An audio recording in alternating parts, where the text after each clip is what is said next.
창덕궁은 서울시 종로구에 위치한 조선시대의 궁궐로서 건축과 조경이 잘 조화된 고궁으로서 한국적인 공간 분위기를 품고 있는 중요한 문화유산입니다. 건축사에 있어 조선시대 궁궐의 한 전형을 보여주며 후원의 조경은 우리나라의 대표적인 왕실 정원으로서 가치가 높은데요. 창덕궁은 조선 왕조의 공식 궁궐인 경복궁에 이어 두 번째로 모습을 드러낸 궁궐입니다. 창덕궁은 이궁으로 지어졌는데요. 이궁이란 나라의 전쟁이나 큰 재난이 일어나 공식 궁궐을 사용하지 못할 때를 대비하여 지은 궁궐을 말합니다. 조선의 왕들 중에는 경복궁보다 창덕궁을 더 좋아하는 왕이 많았었는데요. 많은 왕들이 머물며 나라를 다스리면서 창덕궁은 자연스럽게 조선 왕조의 중심지가 되었습니다. 평탄한 곳에 질서 정연하게 건물이 들어선 경복궁과는 달리 창덕궁은 자연과 조화를 이룬 궁궐로 유명합니다.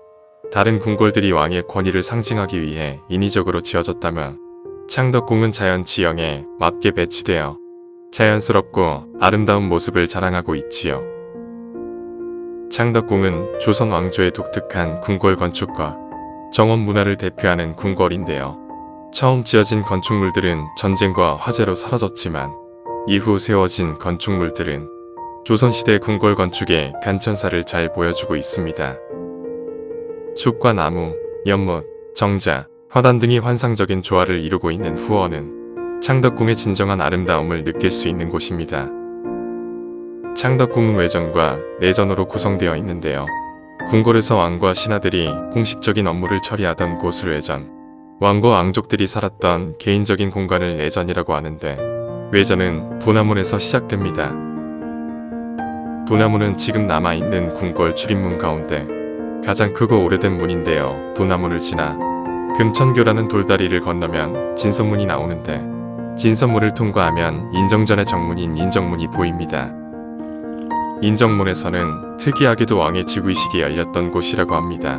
물론 대부분의 왕들은 정전인 인정전에서 왕위에 올랐습니다만 효종, 현종, 영조 등은 인정문에서 즉위식을 가졌답니다. 인정문의 앞마당을 유심히 살펴보면 사각형이 아니라 사다리꼴 모양이라는 걸 알 수 있는데요. 인정문 앞마당이 이런 모습을 갖게 된 것도 자연환경을 그대로 활용하여 건축했기 때문이랍니다. 인정문 안쪽에는 2층 월대 위에 인정전이 당당하게 세워져 있는데요. 인정전은 창덕궁을 상징하는 건물인 정전입니다. 왕의 즉위식이 열리고 외국 사신을 맞이하는 등 나라의 공식 행사가 열렸던 장소이지요. 인정전은 겉으로 보기에는 2층이지만 실내는 하나로 트여 있습니다. 경복궁의 정전인 근정전보다 규모는 작지만 소박한 옥좌, 일호로 봉병이라는 병풍, 아름다운 문양의 천장은 조선 왕조의 위용과 뛰어난 예술성을 느끼기에 부족함이 없습니다. 인정전은 파란만장했던 조선 왕조의 역사를 말해주는 건축물 중 하나인데요. 태종 때 처음 지어진 뒤 임진왜란과 화재로 3번이나 잿더미로 변했답니다. 오늘날 볼 수 있는 인정전은 1804년에 지어진 4번째 건축물이지요. 조선의 왕들은 신하들과 수시로 만나 나라 일을 논의했습니다. 나라 일을 논의하던 장소를 편전이라고 하는데요. 선정전이 바로 편전으로 사용하던 곳입니다. 선정전은 창덕궁에서 유일하게 지붕이 청색 기와로 되어 있습니다. 당시의 청색 기와는 값이 무척 비쌌기 때문에 왕이 나라 일을 보던 선정전만 청색 기와를 덮은 것이지요. 훗날 희정당으로 편전을 옮긴 이후에 선정전은 죽은 왕과 왕비의 신주를 모시는 곳으로 사용되었습니다. 선정전 동쪽에는 희정당이 있습니다. 희정당은 초기에는 왕이 잠을 자던 개인적인 공간으로 사용되다가 조선 후기에 편전으로 사용한 건물입니다. 희정당도 임진왜란을 시작으로 3차례나 화재를 당했고 지금의 건물은 4번째로 지은 것입니다. 마지막 복원할 때는 일본인들이 우리의 전통과 문화를 파괴하고 말살할 목적으로 경복궁의 강령절을 옮겨와 건축했답니다. 원래 희정당은 여러 개의 돌기둥 위에 지어진 건물로 주변에는 연못이 있는 무척 우아하고 낭만적인 공간이었습니다. 하지만 일본인들이 복원에 참여하면서 규모는 물론이고 형태와 분위기도 크게 바뀌었습니다. 희경당은 양탄자와 유리창문, 서양식 의자 등 조선 말기에 들어온 서양 문물의 흔적을 볼 수 있는 곳이기도 합니다.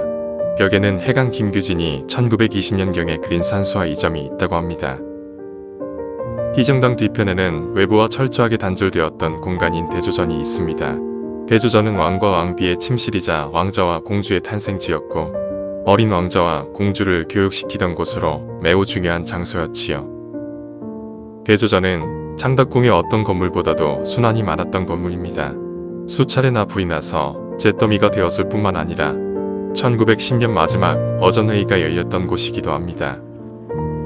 이 어전회의에서 우리나라의 주권을 일본에 빼앗긴 한일합병이 결정되었고 519년이란 긴 역사를 자랑했던 조선 왕조는 막을 내리게 되었습니다. 대조전은 우리 민족에게는 참으로 가슴 아픈 역사의 현장입니다.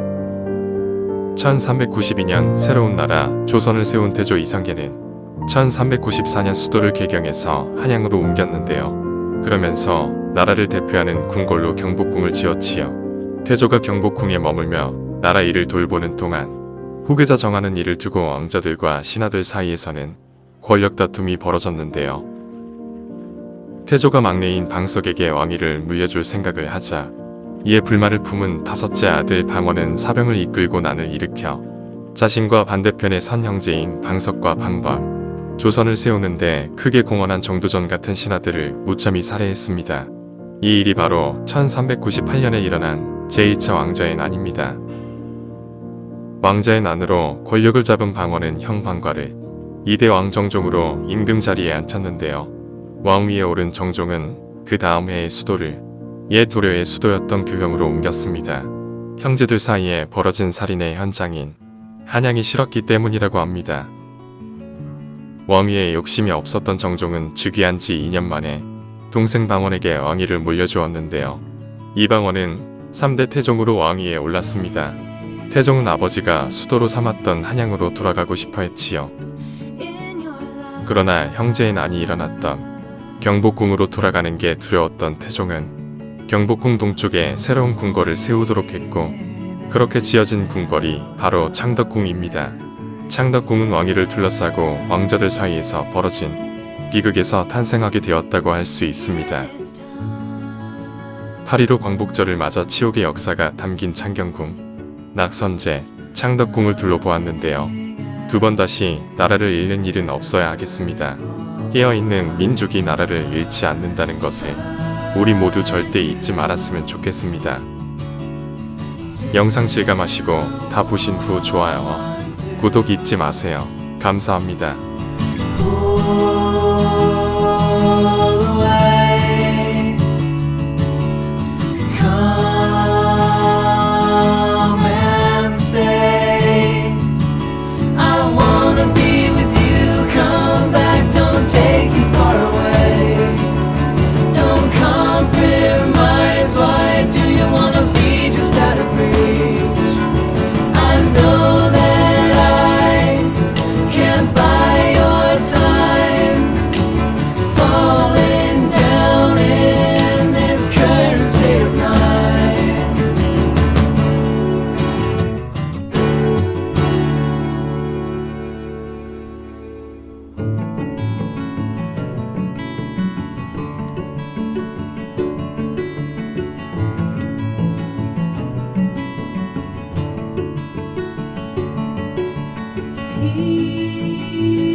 Peace and quiet now.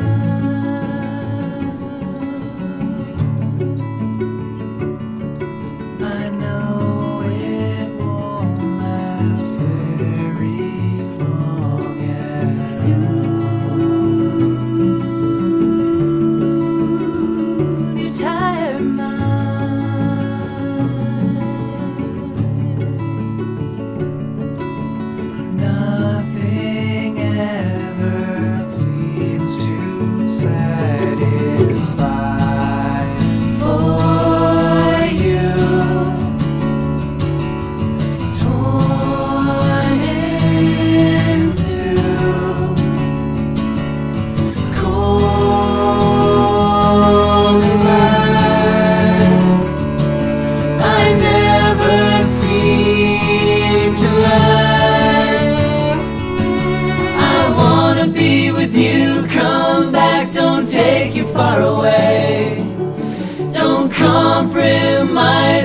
Why do you wanna be just out of reach?